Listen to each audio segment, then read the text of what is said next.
Some serial killers kill prostitutes. Some serial killers kill young boys. Some serial killers kill homeless people. Some serial killers will let you live if you talk to them, if you get to know them, if they get to know you. Some serial killers will take pity while others won't.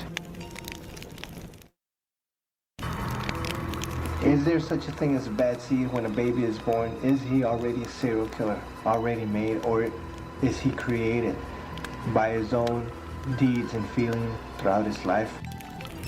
I've always been fascinated with killers and crime and murder and death since I was 12, 13 years old.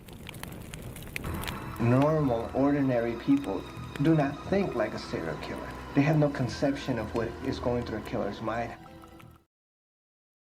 Richard Ramirez, a heinous, despicable man who terrorized the people of Los Angeles, California from June 1984 to August 1985. During this year, he committed 13 counts of murder, 5 attempted murders, 11 sexual assaults, and 14 burglaries.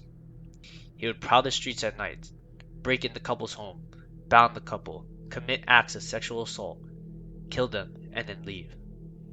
However, what made him most notorious was that he did not resemble typical serial killers.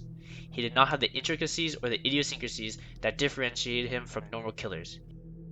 He would use every method he could to kill the unlucky victim by choking, stabbing, or shooting them.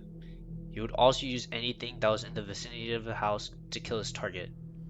His first documented crime that gained him infamy was the murder of Dale Yoshi Okazaki and Sai Lian Yu and the attempted murder of Maria Hernandez.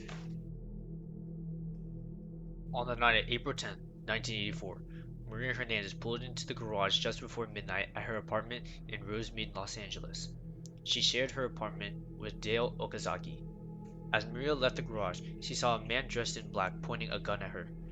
Raising her hand and pleading not to shoot, he fired. The keys in her hand deflected the bullet and she was thrown backwards by the impact. Richard then savagely kicked her and stepped over her into the apartment. While Maria staggered to her feet, she heard the second shot and was confronted with Richard again as he ran out of her apartment. In the kitchen, she found Dale, dead with a bullet wound to her head. When Dale heard the first shot, she hid behind the kitchen counter, and when she peeked out, Richard fired the shot into her head. Maria was able to give the police a description of the attacker, and the police found a dark blue baseball cap with the letters AC/DC on the floor of the garage. In the same evening, Richard pulled Sai Lian Yu, a law student, out of her car in Monterey Park and shot her twice with a .22 handgun. She was dead upon arrival at the hospital. With 2 murders and 1 attempted murder in one night, he gained a lot of media attention.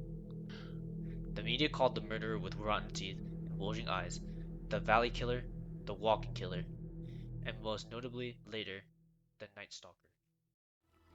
For some serial killers, it is the very act of killing another human being that is sexual to them. There is no protection against the mad killer, mass murder. And serial killers and most killers in general have a dead conscience. To detectives to apprehend serial killers, they need to get inside the mind of a serial killer. I think it is believed that Satan was the one that made music in heaven before he got thrown down into the pit. Satan is a stabilizing force in my life. There is a part of me that does believe in him. Richard Ramirez would bear the letter S for Satanist, as his crime showed no empathy for his victim and he succumbed to his carnal desires for murder, assault, and burglary. He was also an active Satan worshipper and made many remarks alluding to the infamous devil during court, proclaiming his devotion to Satanism. In addition, he would draw pentagrams on his victim's body and on the walls using the victim's blood, furthering his connection to Satan and showing no penitence or respect for the people he killed. Ramirez's childhood is also considered an influence on his crimes. Abused by his father, Ramirez began developing gruesome, macabre interests in his early and mid-teens from his older cousin, Miguel "Mike" Ramirez, who allegedly also taught him some of the military skills that he would go on to use during his year-long killing spree. His cousin was a Vietnam War veteran and showed him pictures of Vietnamese women tied to a tree, raped, mutilated, then killed, showing the same patterns that Ramirez would use as his modus operandi when he killed.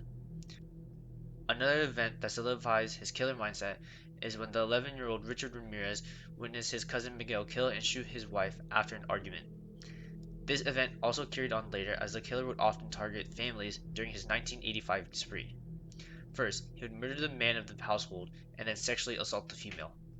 A basic psych evaluation suggests that the Night Stalker killed males who were symbolic of his father, and then he targeted females who reminded him of painful childhood memories. This begs the question of whether serial killers are made or born. Serial killers such as Ted Bundy and John Wayne Gacy also had a rough upbringing and turned out to be notorious serial killers during the 20th century. In thought, there's a connection between the childhood trauma that killers face and how they became infamous for murder.